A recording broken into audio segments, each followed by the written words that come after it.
Hey guys, what's up? Welcome back to the channel. It's Cynicalex, and today we're doing an in-depth review on Heimdall with his Asgard Invasion uniform, which is also his first ever uniform, so it's a big upgrade for him. Finally, after 4 years, our boy Heimdall is getting the upgrade that he deserves. But how good is the upgrade? That's what I aim to find out. So we're going to talk about the build, we're going to talk about my sort of summary of expectations for him in PVE and PVP, and then we'll show you some action. I'm rank 114, which is surprisingly high given that my build is surprisingly low budget. We have 5 and 4 and 6-star Uru, no Odin's blessings there, but everything is, amplified. He does have a frenzy buff, but he has a frenzy buff here without crit rate, and then he has a frenzy buff here with crit rate, but it's only 10%. So you're going to need to cap his crit rate at 65 or higher if you want to hit that cap. And then you're also going to want to cap his crit damage because I don't believe he gets any crit damage from his passives.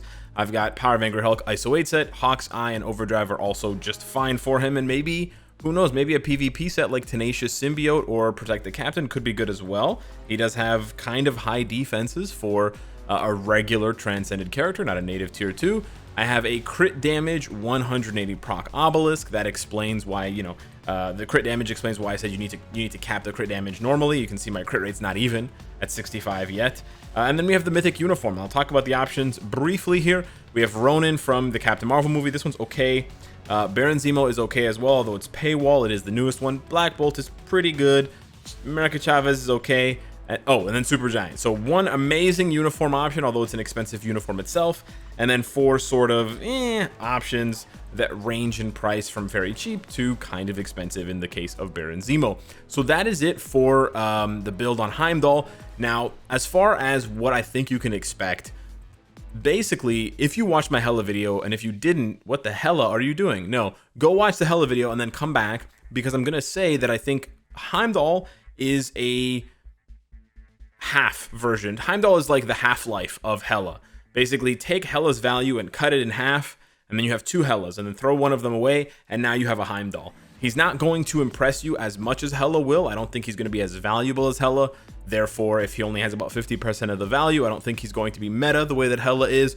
But I think even with a low-budget build, Heimdall is going to be useful on your roster for particularly PvE. He doesn't bring to the table any PvP support abilities or anything like that. Like, his uniform ability is only for himself. It would be really cool if it was for all Asgard allies, but hey, we can't have everything here. But his uniform ability is really good. 30% physical attack, 15% chain hit, and he gets basically a debuff leadership. And the debuff leadership that he gets on his uniform effect is really interesting because it means if you wanted to be really cheeky and run him on a PvP team, you don't need to use a debuff lead. You may want to use a debuff lead anyways, like Molecule Man as Commander did, or Sentry or whatever, but you don't technically have to.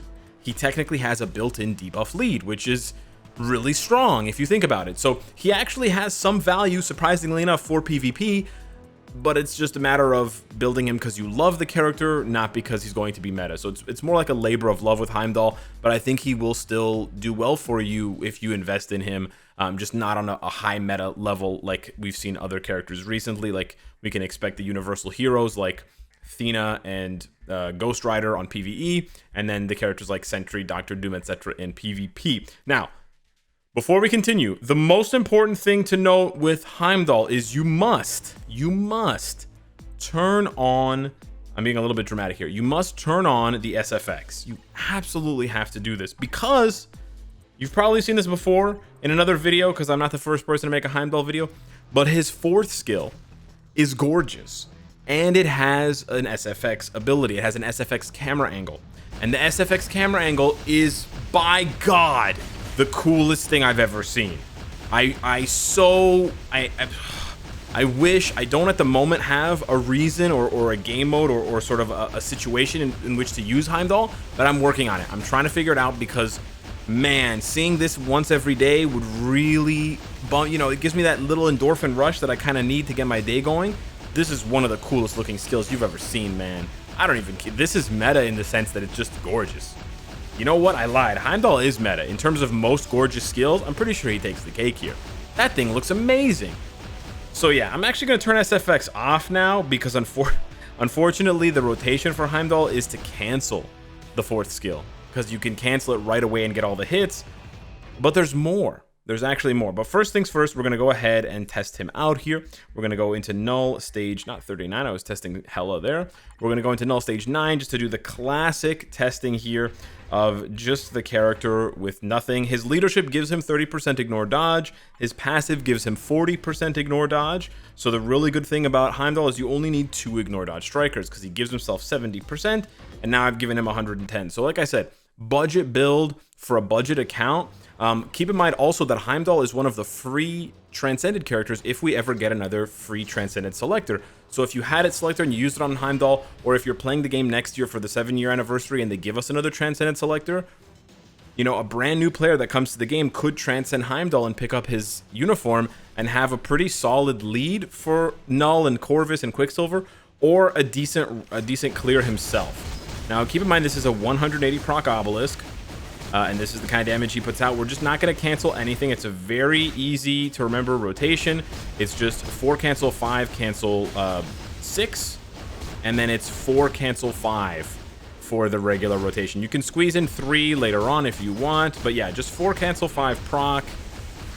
No, if you don't proc on 5, if for whatever reason you miss it, just go into 3. But yeah, that's basically all it is. And then you're just going to do 4 cancel 5 cancel 6 proc. For his transcended rotation. So he has a very proc friendly rotation. I'm not sure if that means he'll be good with a CTP of energy or something like that, but we'll have to wait and see. He does already have chain hit damage, which is nice. We do dodge both cages, which is also pretty cool.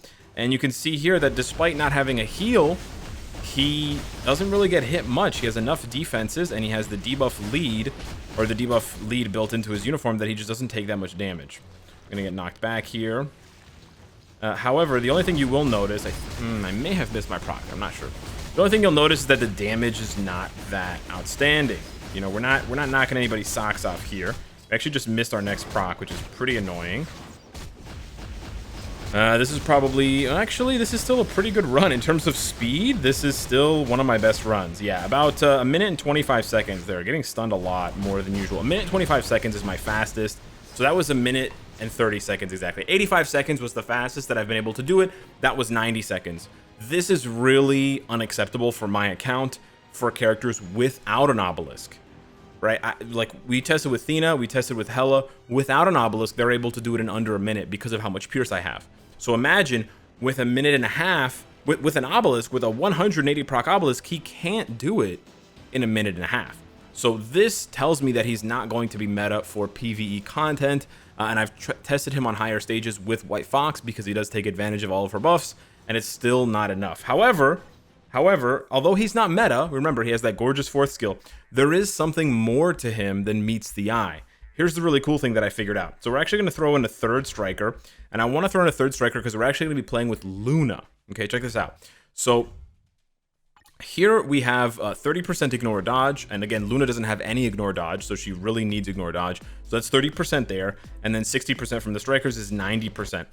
Here's the kicker. Like Doctor Strange and a couple of other characters, you can pass Heimdall's 4th skill buff onto other characters. So I'm going to go here, I'm going to press 4, I'm going to swap to Luna, and look at this. The Bifrost stays up, and she does her rotation with this massive frenzy buff. Now, Null's a bit of a jerk and he knocks her back, but I'm able to do enough damage, and I've sort of tested this out, that Luna ends up clearing this. I don't want to bore you with the details, but Luna ends up clearing this about 10 seconds faster in the first phase because of Heimdall's buff being passed on to her. And I chose Luna to highlight Heimdall's buff because Luna doesn't have any frenzy buffs. So having that buff, like, you know, the buff you pass from Nick Fury onto Luna, that actually matters a lot. So he's going to give her 35% attack, 25% defense, and 5% all speed for about 7 seconds, because it takes you about a second to switch characters, maybe 6.5 seconds.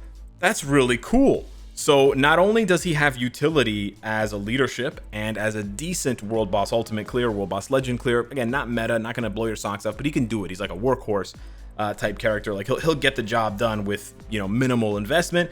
But then he also has this added support value where you can switch into him. And this will happen, and this will come into play multiple times during a run, because, for example, during the phase 1 to 2 transition of Null, where he gets up out of the chair, he takes about 10 seconds. So once I get to 31 bars and his HP disappears and he starts to get up, I can switch back to Heimdall, wait around, I can pop this Bifrost shield, which also gives you immunity. as he's jumping up, switch to Luna, and then continue and get another, 5 to 6 second burst with an additional 35%. So the 10 seconds that he's saving me in the first phase, he adds another 10 seconds, another 10 seconds. You could potentially be clearing 30 seconds faster in a fight with using another character just because of Heimdall's buff.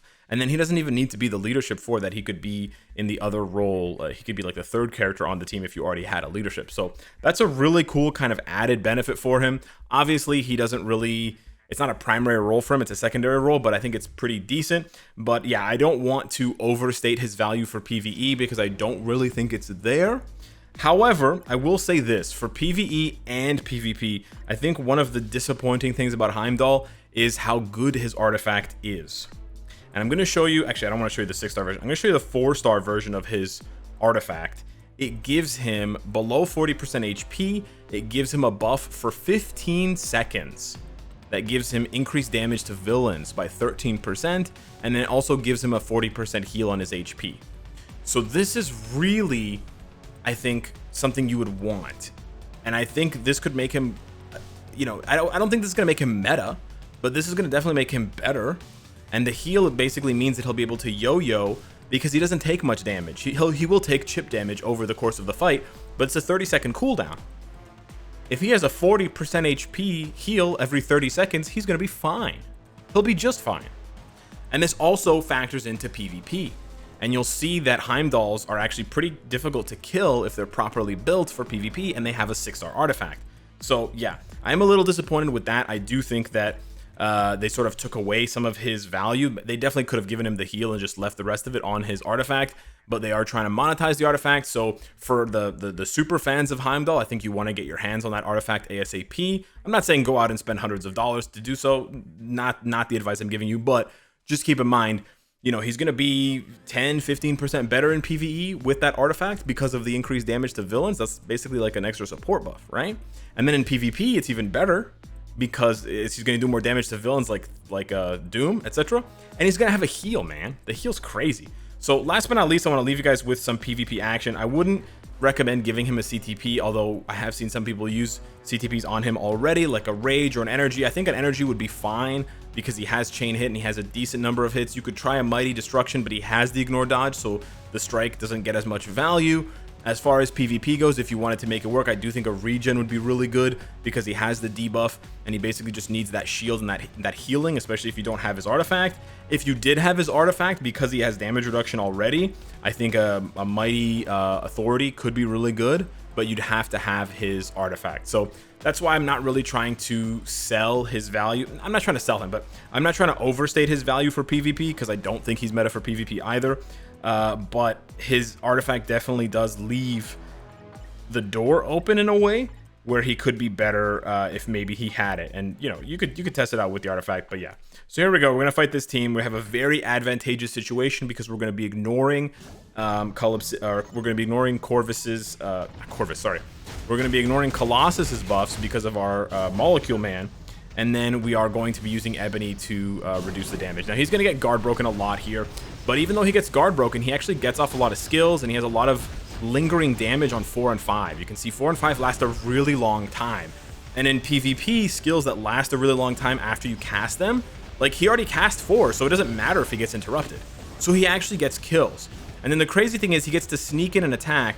He didn't quite get it there, but half the time he sneaks in an attack while Dr. Doom is doing something else. Look at this damage, right? And then imagine he had his artifact. He would have healed, and then he would be doing even more damage because Doom is a villain. So it feels kind of bad to see a character that's maybe on the cusp of being meta, or maybe on the cusp of being like 80% meta, and knowing that he's just not there yet because I don't have a 4 or 5 or 6-star version of his artifact. So yeah, that is sort of the breakdown of the, not only the build, the recommendations, but also sort of the reality of the situation. I think that unlike quite a few other characters, Heimdall could perform a lot better with his artifact. So that does sort of leave a sour taste in my mouth, but at the same time, we've kind of already accepted that reality when it comes to CTPs. Like, certain characters just don't do well with that one, like Luna, for example. I talked about her in this video, and turns out, coincidentally, you don't want to build her if you don't have a CTP, or we tell people don't tier 3 rogue unless you have a judgment, and so on and so forth. But in Heimdall's case, I don't think he's going to be meta even with those. I just think that he'll be more competitive, and he'll definitely, you know, win more often and be more fun to play with the artifact. So if you really like him, if you really like Heimdall, I would say transcend him, you know, build up his uniform, whatever, but take it slow, and then go all in when you have the artifact, right? Not to spend money, but like whatever, save up your Celestial Essence and use your Celestial Essence to open up the Celestial Essence chests, which can give you a 3, 4, or 5, or 6-star version of his artifact. And then if you pull Vision of the Realms, then hey, you just get a pretty nasty in a good way upgrade for your Heimdall. So yeah, that's sort of the summary of the character. Not meta, in my opinion. A skippable uniform for people who are just meta chasing and just trying to min-max their rosters. But a gorgeous character.